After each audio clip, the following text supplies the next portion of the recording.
สิลูกใต้คนมายุ่งโรงเรียนบอกไปเอาเมียไหม แล้วเว้านะ ป้าเมียจะ เอาจังซั่นก็เว้าเพิ่นไปเนาะ ควงยาว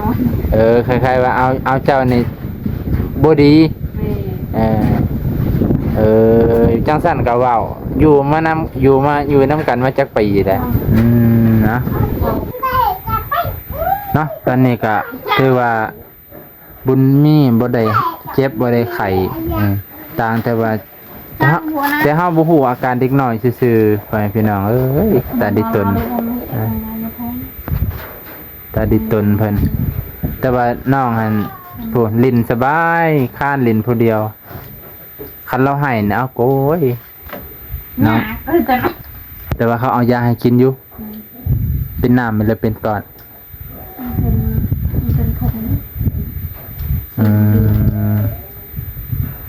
เด็กเพื่อนพี่น้องเบิ่งบุญมี ผัวเราจนยานแต่พอมึงมาได้เปล่าไอ้เกิงจนย่านจนให้อันพรนอนมานอนนำเราจนไห้บ่ลูกเรากินเราจนให้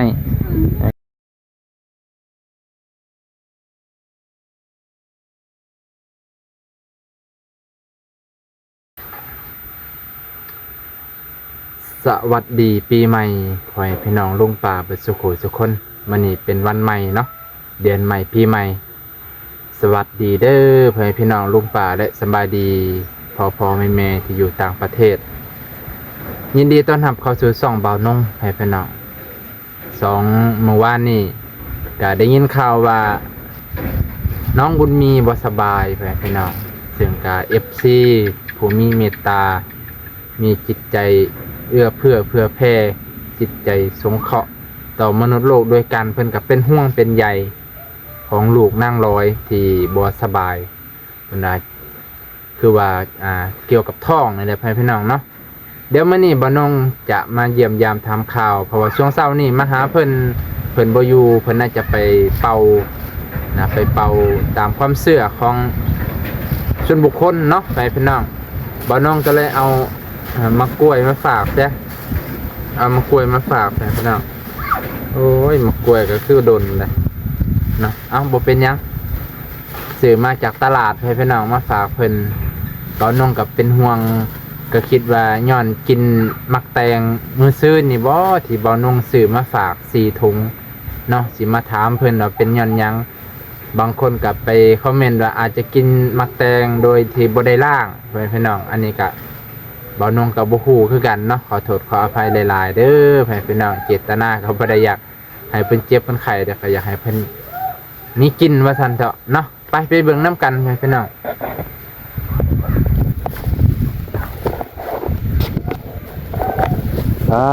ต่อ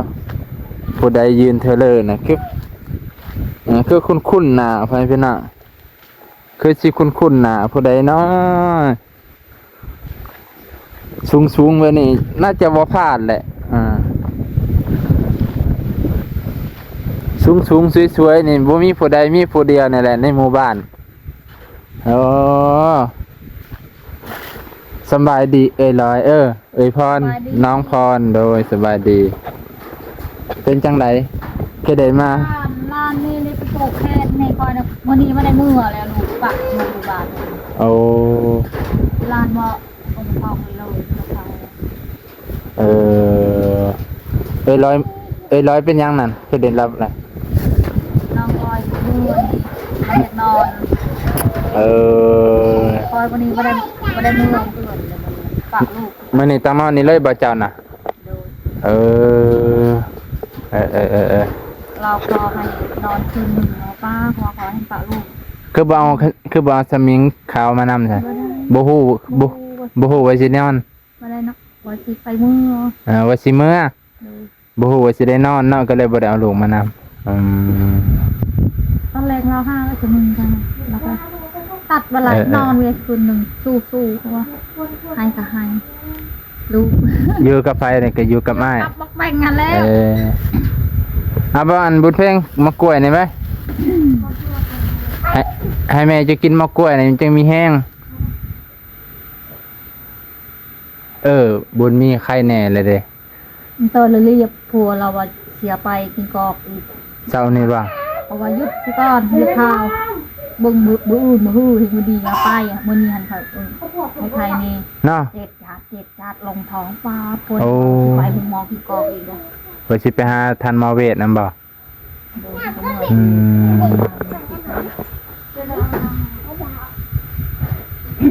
มเอาไว้เห็นเสานี่เห็นลอยไปกับไอ้เกิงอยู่ไปหาหมอบ่อันร้อยเสานี่คิดว่าไปเป่าได้บ่แม่นซะเออ ไปหมอโรงพยาบาลนี่คือเจ็ดจาดลงจนเราว่ายศซะก่อนแล้วจะพามึงมานอนเอาลานซะก่อน พอจะรุ่นเพิ่นก็ฝากถาม ไปนอนเรือนหนึ่งพอจะรู้พอ พอม่วงนำบ่ ก็ได้ฝากคันลูกไปจนให้จะหมอขึ้น มื้อ วิทองเจ็ดจาด ลูกเราอันลูกเจ้าน่ะบิดหรือเจ้าบิดนาย อ้าว ลูกเจ้าบิดเนาะ เดินคอยเวทเพราะว่า แล้วแบบว่าทายออกตลอดด้วยท่านเถอะสู้ๆเด้อเป็นกำลังใจให้ข่อยก็บ่เคยมีลูกดอก แล้วก็คอยว่า ไอ้เกิงไว้ใส่ เปล่าอีหยัง ยาบ่ ไปเอายาตรายตะเรต้มเอาเสียดอันนั้นนั่นแหละ นี่ก็สิมาถามเรื่องเกี่ยวกับการรักษานั่นแหละพอเพิ่นก็ฝากมาถามว่าเป็นจังได๋เงินยังเหลืออยู่บ่ใช้เบิ่งสันสิไปถามกันป้าแต่ลูกก็บ่ใส่ส่งเห็นฮอดตะโลน ไม่ได้บัดความเราเจ็บเลยตั้งเด็กตั้งข้างหนึ่งคนเตะรุ่น มีใจเป็ดป๊อบป๊อบป๊อบกินน้ำไม่เลยฮันดิ แต่ดิตนเนาะขอโทษไปพี่น้องคือบุญมีตอนนี้ท้องเสียแห้งท้องเสียแบบออกเป็นน้ำเลยพี่น้อง กินน้ำเลยเขามาไม่ได้กินจนคอยมื้อนี้ก็นอนในนี่แล้วลูกกับปะอยู่เพื่อนมีกูบอกขอน้องโอนจะเพียนได้พวกน้องไม่ต้องให้นอนในนี่เป็นทั้งนี้แหละเปิดโป๊ะ แต่ว่าเราบ่ให้เนาะ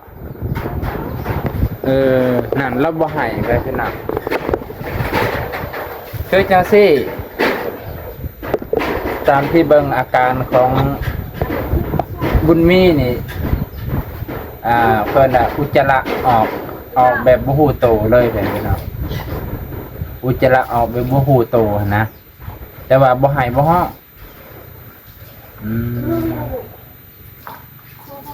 มื้ออื่นนี่เขาน่าจะเปิดอยู่ทหารเขาดีแล้วมื้ออื่นไปหาหมอใหญ่โลดมื้ออื่นเนาะคันมีเงินมื้ออื่นถ้าเขาเปิดห้านสิไปเอาแหละบ่ขึ้นมันสิเข้ากล้อง คอคุณมัวไปนอนเลยทั้งนั้นพอหิว เนาะพี่น้องคืออาการบุญมีนี่อุจจาระออกแบบบ่ฮู้โตเลยนะไหลออกเป็นน้ำเลย มีเสื้อหันพอหงหันชะชา แล้วไหลออกเลยเนาะ คืนนี้นอนแถวคืนไม่เลยนอนเลย ไปเดินเขา ฮะปล่อยนี้จะทำปล่อยบ่เขาบ่ได้ไปตั้งแต่มื้อนั้นแหละตั้งแต่มื้อขึ้นเฮือนใหม่แล้วเอามังม่วงก็ได้ข่อยก็สิลงหม้อนุ่มเจ้ากินหาเจ้าเมื่อย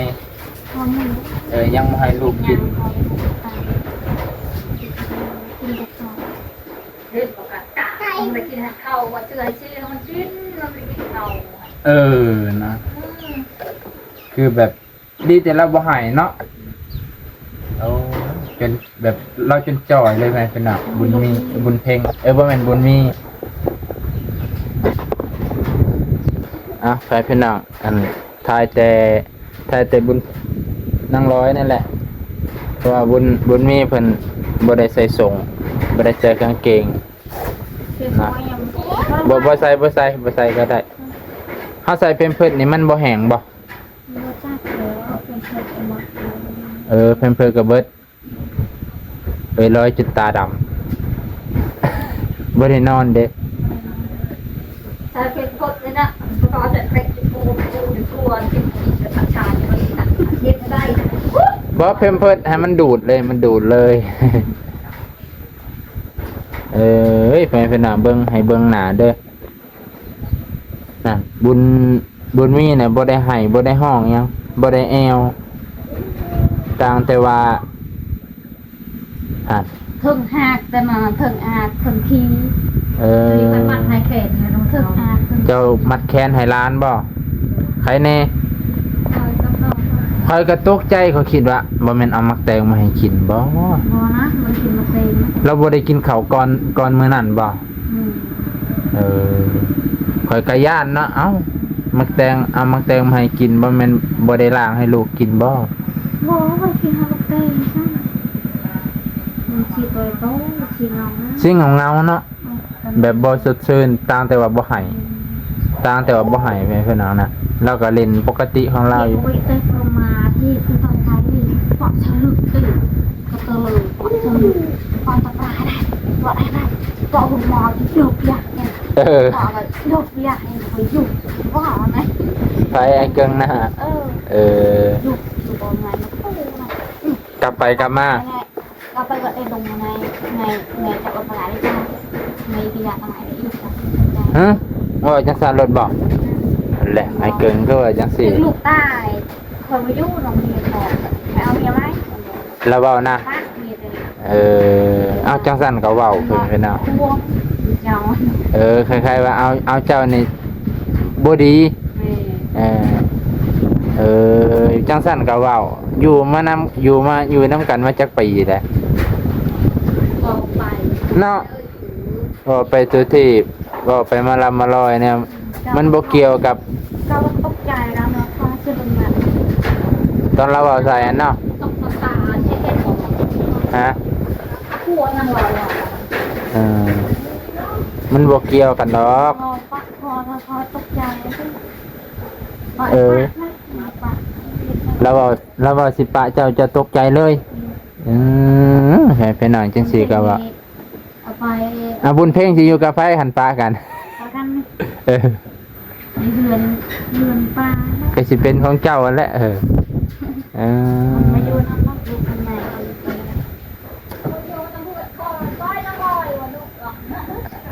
อืม โอ้โหมาโมดนี่ตอน เจ้าก็อยู่นี่เลยเฮือนเจ้าอยู่นี่สิไปใส่เอ้ยบุญน้าบุญมี อีวันนี้อยากทำไมอีก2อ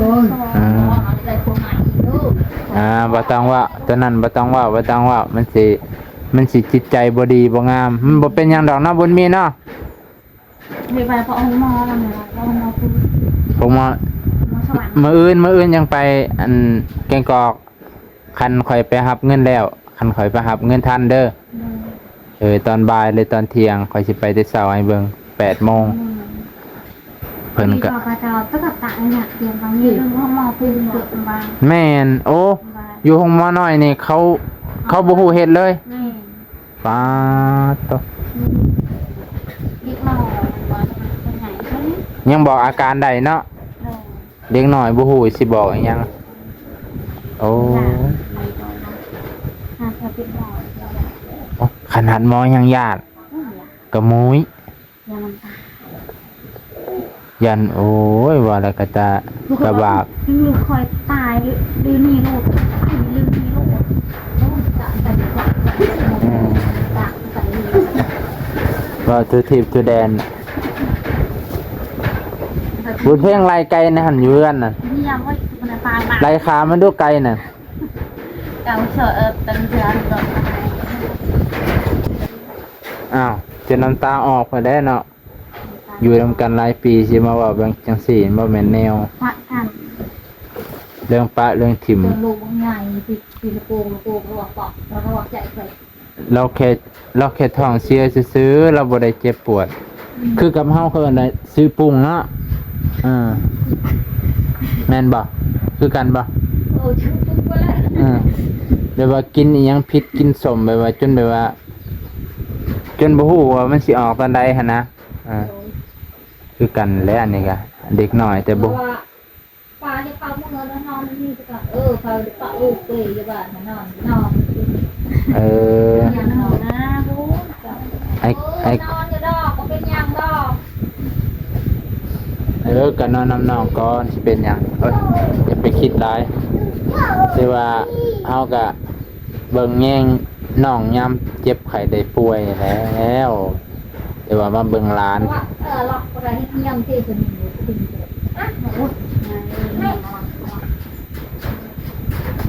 คนเหนียวคนที่อยู่ตีได้เท่าหนังมันรอเราบอกพูดตื่นถึงคือเราปฏิเสธอะไร เนาะ เฮ้ยอาบัวดีจ้าขนมนะง่ายแต่อยากด้วย ได้มากล้วยพันกันกิน ไอ้หนังกินนมจะใช้เนาะคุณ มีแห้งท้อง เอาเรียวไม่ยังแน่เขาเรียกพ่อแม่พี่น้องอ่ะ บอกใหม่บอกบัวไม่จำบุ นะเนาะตอนนี้ก็คือว่าบุญมีบ่ได้เจ็บบ่ได้ไข้ต่างแต่ว่าแต่เฮาบ่ฮู้อาการเด็กน้อยซื่อๆพ่อแม่พี่น้องเอ้ยตาดิตนตาดิตนเพิ่นแต่ว่าน้องหั่นผู้ลิ้นสบายค้านลิ้นผู้เดียวคันเราให้นะเอาโกยเนาะแต่ว่าเขาเอายาให้กินอยู่เป็นน้ำมันเลยเป็นก่อน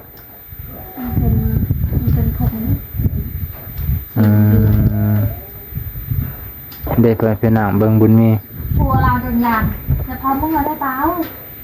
ไอ้เกิงจนย่านจนให้อันเอ้ยพรนอนมานอนนำ เราจนไห้ บ่ ลูกเรากิน เราจนให้ ดังนี่เอาโอมาชื่อชื่อกาวพ่อทุกไห้โอมาลูกลางนี่มันเป็นในไม่คือชื่อหลายกว่าดังมือตัวนอนนี่เรื่องเห็นเตาอยู่เฉยหายขอฟุตบอลคอยกับเฮงหายก่อนโอ้ยเพราะว่าเจ็บทำไมยำเจ็บเรียกร้องหาคอยโหลดเฮ้ยไม่เงี้ย คอยฟุตบอลนะ ยำนั่นหายคอยเป้งๆเนาะยำนี่เลยหาโหลดหายเนี่ยไอ้เกิงนะหายจากเถื่อนี่ หายกลับเลยโอ้ยหายให้มันช่วยทุกนอน เนาะถึงจะพิษกันเลยใช้มานอนนี่สิเป็น เป็นเนาะมือบกมือหรือว่านอนเตือนคอยเฉยหรือเปล่าหลักหลงกระบอกเลยหลงเอาปืนลงเธอหามาตัวนี้ก่อนเป็นสิ่งที่ก่อนต่อเน่าใครดีต่อออกมาตัว โทษกันอะไรแบบนี้นี่อารมณ์ดีอยู่แบบนี้ งานเนี้ย จังกะน่ะ โดยตัวแก คือแบบเพียเลยไปนะตัวนี่แหละปัญหาของการเป็นแม่ลูกอ่อนยามลูกเจ็บไข้ลูกบอกว่าได้เนาะ ปิดกันหัวเราออกไม่ใช่โผล่ก่อนเอามาใส่โผล่ก่อนให้เราเขาพูดคนฟัง ลูกขี่นอนเฉย นอนเฉย สิแล้ว คุณโอ้ยลงต้นเชียบเลยไม่ได้มาโดนแตงเกิดยังไงระบาดทำไมเนี่ยฝ่ายดูบูอันตรายไปยังไงอะไรดูฝ่ายน่ะจะสิบอกจังไดเนาะ เบียต้นปีงตะลึงสองล้าน เย็บเงาเบื่อมองมาเลยคำมาเลยก็เลยคำเอามันดัง เจ็บท้องบ่เจ็บแห้งบ่ ตอนกลางที่เราไปเลย น่ะเบิ่งจะบอกของกลางที่จะ กังเบื่อแม่ติดคนฉันระบบเลยลงบนลงไม้นะ เราตีมันกัน น้ำอยากหายเนาะละยาวละยาวเตงละยาวเลยให้แม่ยาวมือเตงยาวเลยผมมันเอาทีนำตัวเลยก็เห็นหมอพึ่งพาพึ่งตัวนี้พี่ได้เนาะตกพี่ได้ไปเก็บชุดฮะมันจะงามเปลือกมีอย่างนั้นลูกตีตัดงัดคือจำพอดีนึงเด้อลูกเปล่าๆเด้อเขามือรู้เรียนเตงกี่ชุดเรือพัดเหล็กนั่นถือว่ามาตาตาเตงกี่ตัวเนาะจะเราตอนเราคนหนุ่มไปหน่อยเราไม่เล็กวัดตัวไทยก็เป็นตัวเงี้ยลงมือไทยลงมือเจ้าลงมือลงมือโปรอีไทยจะรอเป็นไข่บ่เป็นไข่กันตามเราเงิน80คอยค่าทำไอ